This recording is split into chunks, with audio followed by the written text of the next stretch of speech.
chimney that we're seeing that is standing at an angle with regards to the house.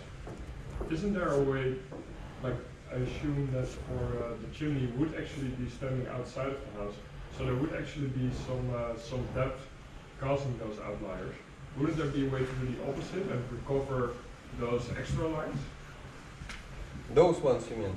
Yes, I assume that those would be lines related to the depth, not the color in this case, but to depth. And that those shadows would be causing the difference. Is there also a technique that you could use to have the opposite effect, where you take the noisy points and turn those into new edges?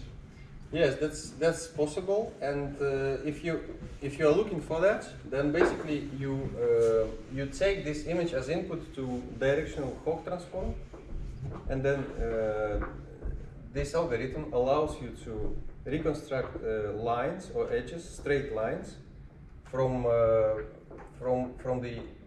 these weak, partly separated pixels. And actually, Hoch transform we're going to discuss in a few minutes. So that's you can apply it directly. Right. So that was the Kanye detector. Any questions on more questions on that? When we are doing the noise filtering, we are actually reducing the gradient of the particular image, and then we are doing all the processing for the gradient processing. Yes. So how do we trade off between these two? Like, or we are sure enough that the filtering does not affect much of the gradient of the original picture. So we do not change the picture itself. Okay, we only change the we only work on the artifacts of this picture.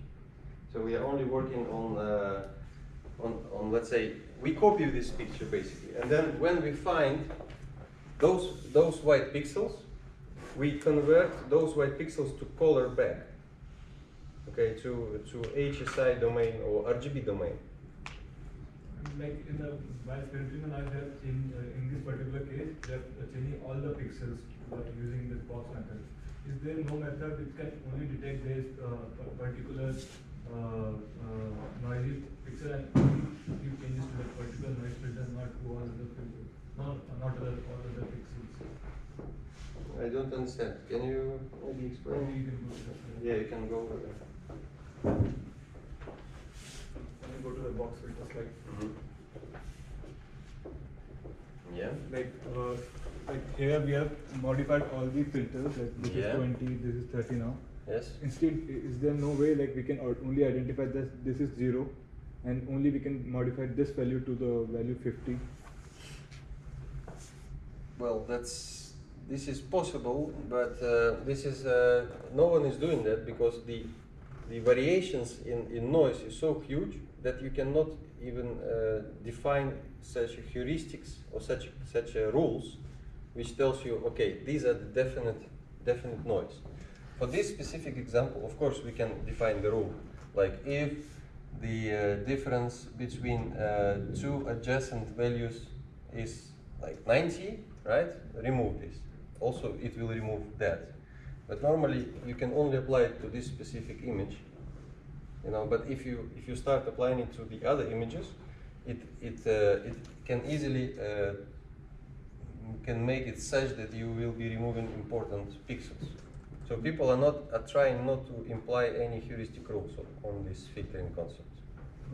They do it in the monolithic way, in unified manner. Normally, any rules on filtering are not working for all data sets, for the complete data set.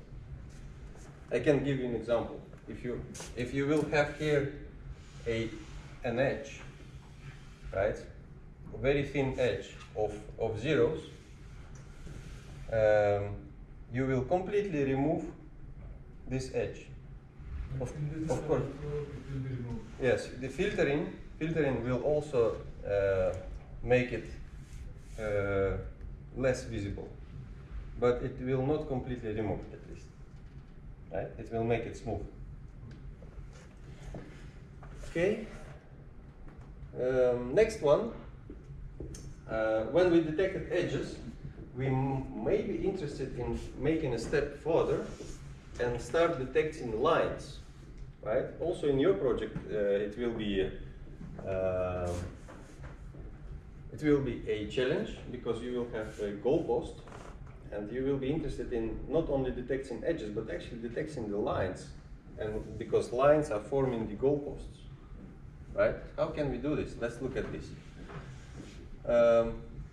Well, I think this is, before I go to this line detection, I think this is what you need to, what you already learned in the control lecture, control loop, right? So what you have here is the picture of how do you move your vehicle. If you detect some goalpost or goal or the ball, for example, you tell your controller. After the image processing, you can tell your controller to move the steering wheel depending on where you have detected, at which position in the image you have detected the target, right? Then the controller changes the steering wheel, the vehicle starts moving, next 20 milliseconds you get new picture, you again detect the goalpost or the target, and you can judge what is the next move of the steering wheel should be, and so on and so on. So I think that's the control theory part, but I think you understand this, right? That's not, I should not explain this thing in the computer vision lecture. The more interesting part is the line detection. How do we detect lines? So currently what we have is, we have our edges, and we would like to detect lines from our edges. So there are a number of steps again that you can deploy. First, get the Kenny detector, get the edges from your image, and now from these edges, well, of course, we are humans, right? We can directly say, oh, okay, this is the line, this is the line, this is the line, but unfortunately for computers, it's not the way to go. We need to deploy some mathematical technique to tell us, okay, the line is on, according to mathematical formula, is crossing this image from here to here on this angle, for example, right? So how do we do it? We apply directional Hoch transform.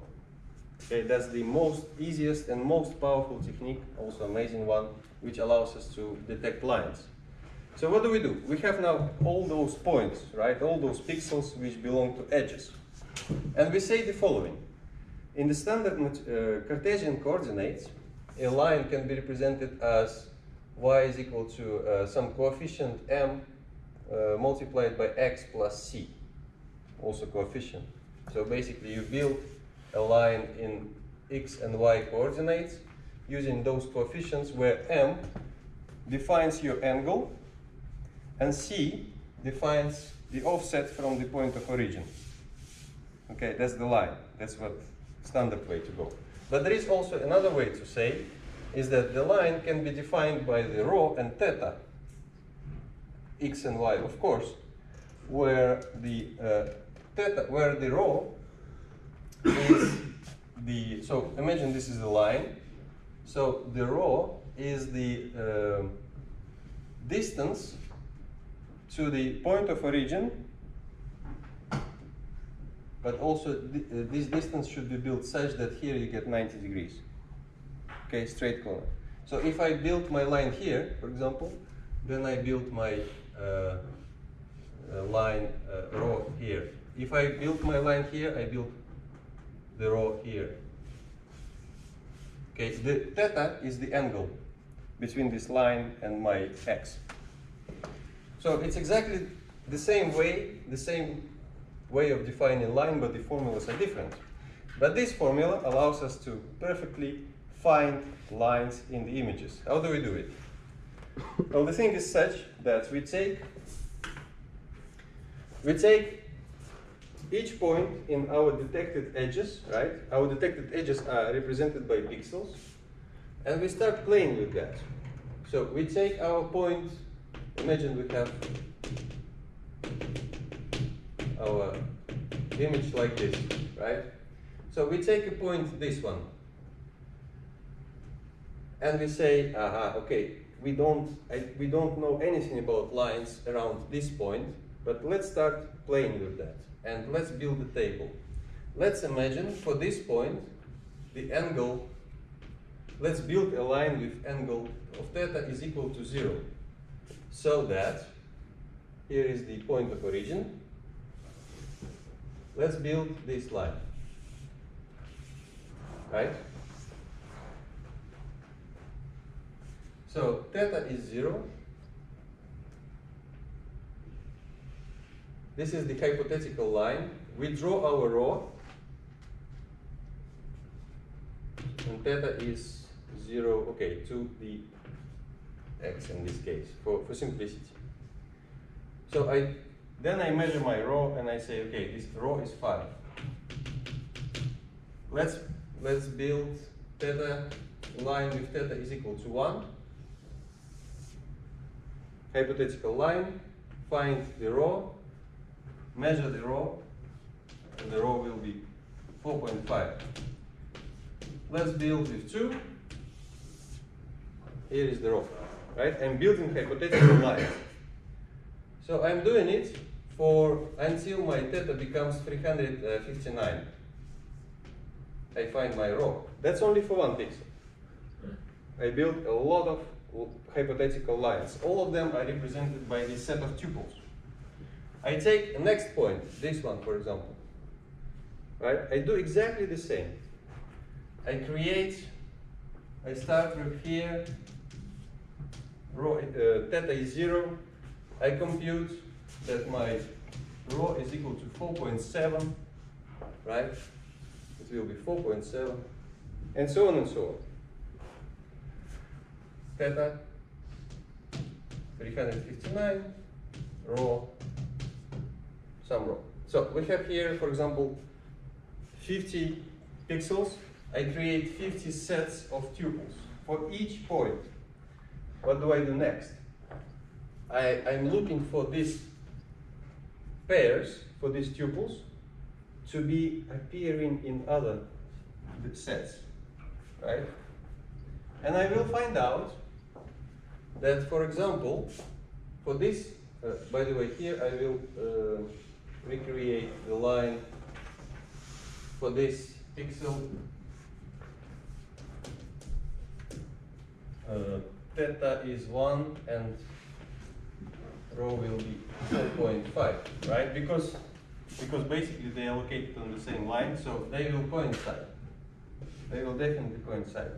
Also this one, for the angle 1, it will be 4.1 because this line will coincide. So the thing is that you will get several appearance of this tuple in multiples, in several data sets. Somewhere here, and somewhere here. If you get more than one appearance, that's a good candidate for a line. That means that though this point and this point lies on the same line. If there are more than 2 appearances, that's the confidence that this is a line is even higher. If there are 5 appearances, 1, 2, for this pixel and for this pixel and for this pixel, this tuple is identified, then there is quite a good confidence that this is actually a line. So that we'll have this point, this, and this, and this. They will be located on the same line with the same parameters, right? So it's a lot of artificial line creation, and at the end filtering out all those artificial lines and only leaving the lines with parameters which are coincide for several points, for several pixels. Is that concept becomes clear now? So here is the basically explanation on the slide. The idea is behind this is such that you will get those lines represented mathematically, okay? Not just on image some points, but you really represent those. You will be able to say that the theta is equal to 1 and the rho is equal to 4.5. So you are able to say on your image how the line is mathematically positioned.